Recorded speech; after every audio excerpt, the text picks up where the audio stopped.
níbo ni Naomi ti ṣiṣẹ́ school wo ló ti graduate yàtọ̀ sí ọmú àti nǹkan tó wà lábẹ́ta fi tó ń tà kiri lẹ́kí ló ti kù níbo ló ti rọ́pò ọlọ́ta ló kọ́ lọ́gbọ́n níbo ló ti kọ́gbọ́n. Naomi ọmọ omi ni then òun ló rẹ́ńdà bàbá ẹ̀ useless ìyá yìí ló tẹ̀lé òun àti ìyá ẹ̀ ti jà ń sìn ó lóun kọ́ ọ ní kò lè kọ́ ọ ní wọ́n mọ ibi tó ń dì sí. tọ́ ẹ̀yin èèyàn wa ó tún ti ṣẹlẹ̀ báyìí bí arákùnrin tí wọ́n ń pè ní Prophet Dr. Marcus bí ó ṣe tú àṣírí arábìnrin tí wọ́n ń pè ní Queen Naomi. Ó ní wípé òun ní iṣẹ́ wo ni Queen Naomi ṣe tí ó fi rí ọ̀pọ̀lọpọ̀ owó tí ó fẹ́ pín fún àwọn ọmọ kéékèèké. Ó tún fi pẹ̀lú rẹ̀ wípé bí wọ́n ṣe ṣe kọ́ òun ló yẹ kán ṣe ṣe o. Ó ní wọ́n lè máa ya ojúlé sójúlé kan máa fún àwọn ọmọ wọ̀nyẹn tàbí kí wọ́n lọ sí ilé ìjọsìn tàbí mọ́ṣáláṣí kí wọ́n lọ máa ṣe bí wọ́n ṣe fẹ́ ṣe níbẹ̀. Ó ní wípé gbogbo bí wọ́n ṣe sọ wípé wọn ó máa kó àwọn ọmọ jọ wípé ó rọ̀ǹgì gidi gan. Kí ni ẹ lérò wípé ọkùnrin yìí sọ? Ṣé nǹkan tí ọkùnrin yìí sọ ìjẹ́ ó mọ́pọlọ dání tàbí kò mọ́pọlọ dání? Ìjẹ́ nǹkan tí ọkùnrin yìí sọ ìjẹ́ ó jẹ́ òótọ́ tàbí kò jẹ́ òótọ́? Kí ló ń ṣẹlẹ̀ báyìí? Kí ló ń ṣẹlẹ̀ sí Queen Naomi? Gbogbo àwọn àṣírí kọ̀ọ̀kan ni arákùnrin yìí kò tú síta o tó fi jẹ́ wípé àwọn èèyàn lanu wípé kí ló ń ṣẹlẹ̀ báyìí? Ẹ ṣáà wá nǹkan fìdílé tàbí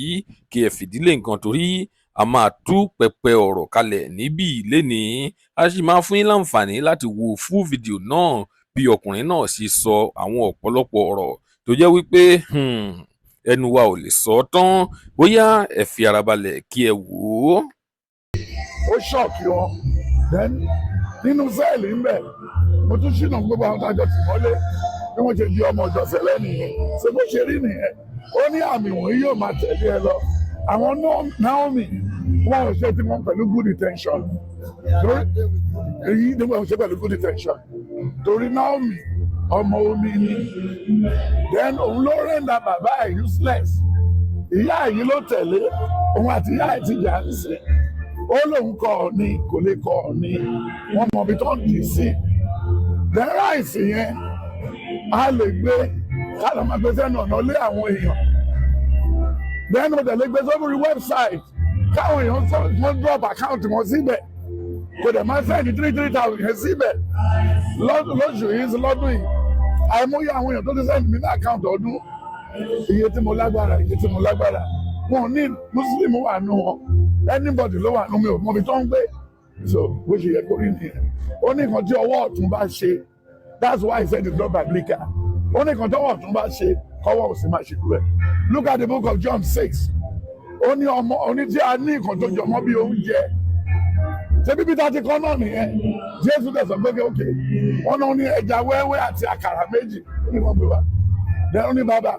mo dúpẹ́ lọ́wọ́ rẹ torí pé ó máa ń gbọ́ tèmi mo fẹ́ bọ́ àwọn pípò yìí ní sọ́ọ̀dì púpọ̀ ẹjọ́ sọ. So automatically wọn ọ̀nà lọ́hùn tí wọ́n display nǹkan tó ń sọ pé wọ́n jẹ́ wọn ò rí bẹ́ẹ̀. Wọ́n fi tó bá wo Isaiah 59 Isaiah 55 from 10 ó láwọn èèyàn wọ̀nyí fi ẹnu wọn súnmọ́ mi ṣùgbọ́n ọkàn wọn jẹ́ kí ni ó jìnnà sí mi. Then Isaiah 40 ó ní dájúdájú ẹranko ní èèyàn ó ní láti dúró di December kò tó fáláìní ní nǹkan ó ní láti dúró di December kò lọ pín ráìsì ní Abuja kò lọ pín ráìsì ní Okija ó ní ìdí ẹ̀ ó lè sọ fún ní ráìsì ó lè ráìsì ẹ̀tọ́ta àwọn ní ráìsì wọ́n lọ máa fá àwọn pípò yẹn pé Monday o àwọn tó wà ní street báyìí kan wá Tuesday o wọ́n wà lẹ́nu ọ̀nà lé wọn àmà kọjá ń bẹ̀ o ṣé bí Donald Trump gift ra ìbò àwọn yẹn lọ church tó ń ba lẹ́nu ọ̀nà lé wọn ni òun ló fọ́ pẹ̀lú nǹkan tó fi ra ìbò tó lò láti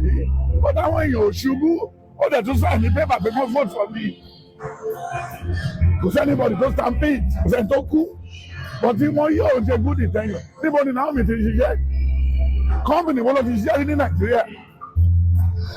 lọ́wọ́ wọn kí lọ́jọ́ orí ẹ̀ lẹ́yìn kí ló ń bá kiri kí ló ń bá kà kí ló fẹ́ jà ṣe kó rí ti Joshua tèmi tó pẹ́ a whole bus lókun lẹ́jìgbò ọ̀pọ̀lọpọ̀ lẹ́lẹ́yìn yẹn gbàdúrà máa tún máa pàdé kejì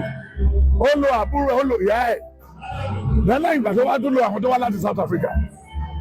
ojú wa náà ni bẹ́ẹ̀ ni bí yomi ó ṣe bẹ́ẹ̀ náà ni wọ́n rí tó lòun sáré kọ́ church kí ló fẹ́ ṣe ní yọ ọwọ́ rí ó ṣe ṣe lọ́dọ̀ ẹni rivers ń bẹ̀ ilé owó pa àwọn lọ́wọ́ lórí internet tó wà ń bẹ̀ sọ àwọn ọmọ yẹn bẹ́ẹ̀ Babangida ló bẹ̀rẹ̀ Babangida kó gbogbo àwọn young army officer nígbà táwọn àjẹ ti promise ẹ̀ kó lè di civilian president wọ́n lọ plug mu sí èjìgbò àrórí ẹ̀ so automatically gbogbo kíní wọ̀nyí ò rí bẹ́ẹ̀ àbí kò yẹ ó lè ní kí trailer ó tún easy kí trailer wá sádùúgbò wa yìí kó dẹ̀ máa rìn lọ ká máa fáwọn èèyàn tàpàdé lọ́nà níṣu ká dẹ̀ máa rìn lọ ká dẹ̀ máa fún wọn kojú yẹn lọ wọn ní láti mọ ibi tó ti wá Nàìjíríà mọ̀ kàn ṣe eye service ní ká lè rí mi ti pọ̀ jù show off náà ni orú ọ̀ní tó lòun ṣe resort káàkiri resort kọ́lá níìdì lọ ṣe mechanized farming helicopter wà ń bẹ̀ everything wà ń bẹ̀ so lẹ́yìn tó bá ti ṣe yẹn tán ogun ti ṣẹ́ you know what I'm saying those are the things what we needed okay ìyàn kan ló mú juice yìí wá I'm feeling thirsty ṣé mo ránṣẹ́ sí o jẹ́ kórè mi màá mú so èmi náà ti ṣoore lọ́jọ́ báàdé mi nínú ẹ̀ náà lọ́ọ́ ẹni tó bá ti ṣàánú ara àánú gbà kí ni wọ́n yí ò lé Nàìjíríà ló gbé gbogbo ẹ̀ gidigidi níbo ni Naomi ti ṣiṣẹ́ school wo ló ti graduate yàtọ̀ sí ọmú àti nǹkan tó wà lábẹ́ta fi tí wọ́n tà kiri lẹ́kí ló ti kù níbo ló ti rọ́pọ̀ lọ́ta ló kọ́ lọ́gbọ́n níbo ló ti kọ́gbọ́n lẹ́kí ló ti kù níbo ló ti rọ́pọ̀ lọ́ta ló kọ́ lọ́gbọ́n níbo ló ti kọ́gbọ́n àbí kò yẹ ṣe gbogbo wọ̀nyẹn kò sẹ́ni tó ránṣẹ́ wọ́n ti àṣírí ṣì máa tú Ọlọ́run kò kí ń léèyàn kó tó bá yàn Psalm 34, Psalm 37, then Psalm 55, then Isaiah 1, from verse 18 to 20. Ó sọ bẹ́ẹ̀. Gbogbo ọ̀gá táwọn Nàìjíríà ṣe kó táìmù COVID tí wọ́n lọ ń kó jẹ pamọ́ káàkiri ló fẹ́ fi ṣe election. Nǹkan tí ìjọba kó fún wa pé ẹ lọ fáwọn èèyàn. Òun náà lọ lu kábíyèsí pamọ́ lé lọ́jọ́ ìgbọ́n gbé kó sí lọ́jọ́ gbé gbogbo ẹ̀ lọ. Àtìgbà ẹni kábíyèsí ti fọ́ lójú tó ti wà mẹ́ẹ̀. Kábíyèsí Èkó. He's doing the wrong thing. Lọ ṣe bí àìmọye gbàdígà ẹlẹ́ṣẹ̀ náà máa ń ṣàánú lẹ́ẹ̀kan náà gbàjà bí àmìlà ọmọye àwọn tó ra mọ́tò fún ní sùúrù lérè àti everything ni kò ṣáà pariwo àwọn náà ń ṣàánú jẹ́ nígbà tó tún yá lọ́jọ́ ìran Ọbaṣá ṣe bọ́bọ́sá ti pín búrẹ́dì ₦2 fáwọn èèyàn rí pé fẹ́ wọlé padà àwọn èèyàn gbà á lọ́wọ́ ẹ̀ on that stampage that's it àìmọye ìgbà tí Tinubu ti ṣe kan lẹ́kọ̀ọ́ mi kò sẹ́ni tó kù bẹ́ẹ̀ náà ṣe Lábẹ́òkúta sometimes ago so it's a damaging control. It's a very bad thing. Olúwa máa fi ìyà jẹ wọ́n. Gbogbo òkú àwọn ọmọ yẹn sìn. Ó ti di. Then àwọn ìyá wọn yẹn kẹ̀rí lábẹ́ Ìbàdàn. Mi ò mọ nǹkan tó ṣe wọ́n ní Ìbàdàn. Wọ́n láìkì nǹkan ọ̀fẹ́ jù. Wọ́n lólè, wọ́n láìkì nǹkan ọ̀fẹ́, wọ́n láìkì ojú kòkòrò, wọ́n dẹ̀ láìkì dúkùdù, wọ̀bí á pọ̀ jù. Ìbàdàn ló máa jí ẹnì kan tí ó ṣe gbé síbẹ̀ wọn. Wọ́n mọ ibi tí wọ́n gbé sí fún wọn. O ò lè gbẹ́rú ráìsì lọ sóde ayé wọn ò ní gbà á. Wọn ò ní gbà á.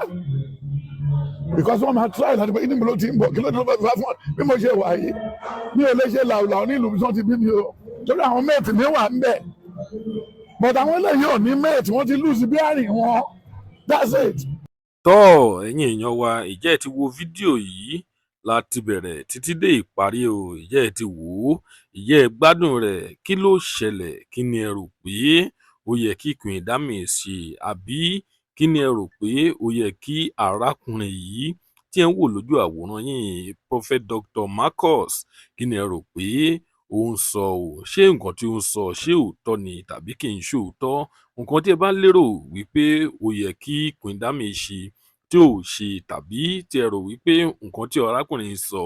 ó jẹ́ òótọ́ àbí kì í ṣe òótọ́ ẹ gbìyànjú láti kọ sí comment section ká lè sọ̀rọ̀ nípa rẹ̀ lónìí a kò ní rí jù báyìí lọ tó bá jẹ́ ìgbà àkọ́kọ́ tí ẹ̀ ń wo fídíò wa nìyí ẹ jọ̀wọ́ ẹ tẹ subscribe button láti máa rí púpọ̀ lára àwọn fídíò wa wò ojú tí ẹ fi ń wò wá kò ní fọ́ ètí tí ẹ fi ń gbọ́ wa kò ní dì láṣẹ Èdùmàrè Ọpẹ́ Ọmọ Àjíbóyè lórúkọ tèmi ẹ kú dédé wò yìí níbikíbi tẹ́ bá ti ń wò wá nílé lóko lẹ́yìn odi lónìí a kò ní rí jù báyìí lọ lẹ́ẹ̀kan sí ire lójú gbogbo ọmọ rè ó tún dọjọ́ míì ọjọ́ rè ó dìgbà.